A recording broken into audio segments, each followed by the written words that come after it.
Percent मैं आज एक वेबसाइट पे सर्वे पढ़ा था, 51% पाकिस्तानी इंतजार कर रहा है कि वीज़ा लगे और वो बाहर चला जाए। तो गाइस मेरे साथ एक सर मौजूद है, उनकी तरफ चलते हैं, उनसे बात करते हैं। अस्सलाम वालेकुम। वालेकुम सलाम जी। सर कैसे हैं आप? अल्हम्दुलिल्लाह, आप कैसे हैं? अल्हम्दुलिल्लाह सर मैं ठीक। नाम आपका सर? वकार नज़ीर। सर करते क्या हैं? मैं बेसिकली कॉर्पोरेट कंपनी में हेड हूँ प्रोडक्ट का। माशाल्लाह वेरी नाइस। सर अगर मैं बात करूँ पासपोर्ट की, ग्रीन पासपोर्ट अपनी एक टाइम के अंदर अपनी एक वैल्यू रखता था। एक कंट्री के अंदर हमें तकरीबन से तकरीबन, अगर मैं गलत नहीं हूँ तो हमें 60 से 70 कंट्रीज़ के अंदर फ्री वीज़ा विदाउट वीज़े के जाने देते थे, लेकिन वो माइनस होकर हमारा वर्स्ट लास्ट के 10 पासपोर्ट से अंदर के रैंकिंग तीसरे नंबर पर आ रहा हमारा पासपोर्ट। अगर मैं बात करूँ इंडिया की रैंकिंग, इंडिया तकरीबन 120 कंट्रीज़ के अंदर फ्री वीज़े के जा सकता है। क्या वजूहत है कि वो डेवलप हो गया, हमारे पासपोर्ट को डे बाई डे जंग लगता जा रहा है? क्या वजूहत है? आई थिंक मुझे नहीं पता कि आप लोग you'll be able to play this या आप ये कम्प्लीटली चला सकेंगे, but unfortunately nobody cares from your government, nobody cares your establishment, nobody cares bureaucracy, nobody cares अवाम ऑल्सो नोबडी केयर्स। तो हम एज अ कॉम हमें फ़र्क नहीं पड़ता, तो पासपोर्ट इससे भी नीचे चला जाएगा, माइनस में भी चला जाएगा, किसी को कोई फ़र्क नहीं पड़ता।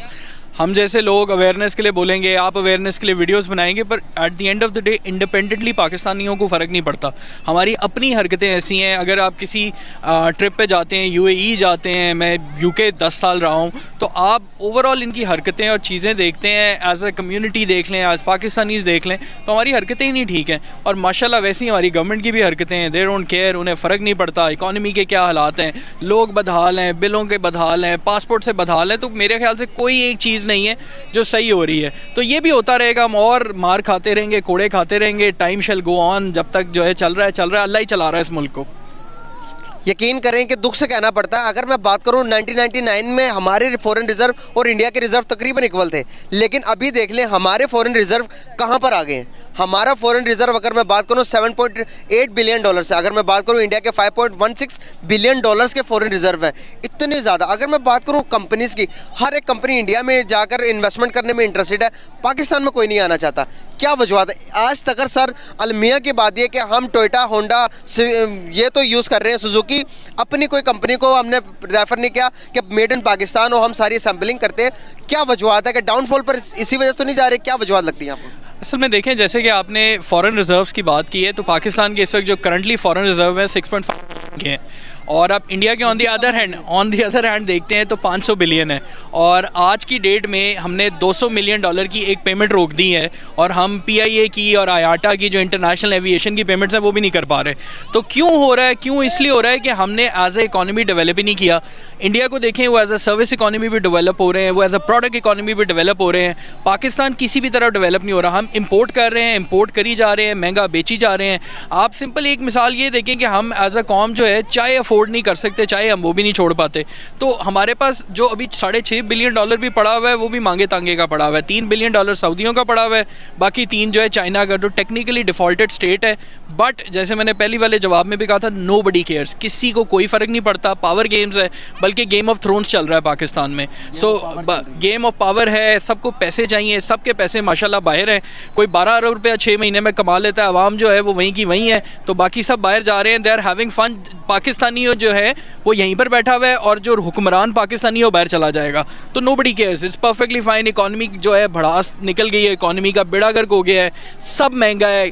हमें मसला है कि जी गाड़ियाँ महंगी, हर चीज़ महंगी, यहाँ बनता क्यों? यहाँ कैसे कुछ बनेगा? कमीशन हैं, ईज़ ऑफ डूइंग बिजनेस नहीं है, वन विंडो ऑपरेशंस नहीं है, आपके पोर्ट के ऊपर आपकी LCयाँ जो हैं फंसी हुई हैं, माल क्लियर नहीं हो रहा। आज की लेटेस्ट न्यूज़ ये भी है कि आपकी दवाइयों बनाने के लिए भी आपके पास चीज़ें नहीं हैं। तो माशाल्लाह कमाल डायरेक्शन है। सर अगर मैं बात करता हूँ इसी बरक्स के, जब देखते हैं कि मुल्क के हालात श्रीलंका की तरफ होते हुए नज़र आ रहे हैं, श्रीलंका ने कोई अपना एक स्टेप अप नहीं लिया, हम भी उसी रास्ते पर चल रहे हैं। एक प्रेडिक्शन के मुताबिक 75% चांसेस है पाकिस्तान के बैंक करप्सी होने के। अभी तो मेरे ख्याल से वो भी हो गई, ये पिछले मंथ की बता रहा हूँ। आप क्या समझते, क्या रही है आपकी इस बारे में? आई थिंक जहाँ तक तो आप कह रहे हैं बैंक करप्सी की बात है, वो तो बिल्कुल बैंक करप्ट तो हम ऑलरेडी हो चुके हैं, बस अनाउंस करना बाकी है।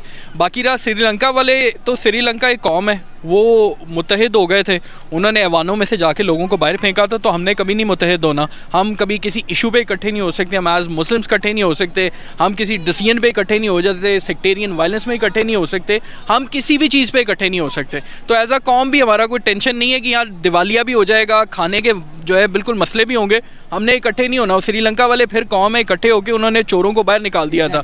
हम नहीं हो पाएंगे, तो हमारी कोई ख़ास परेशानी नहीं, हमने शिया सुन्नी में लड़ते रहना है। सर आपकी बात एक्यूरेट सही है, आपकी बात से मेरा दिमाग की बत्ती जली।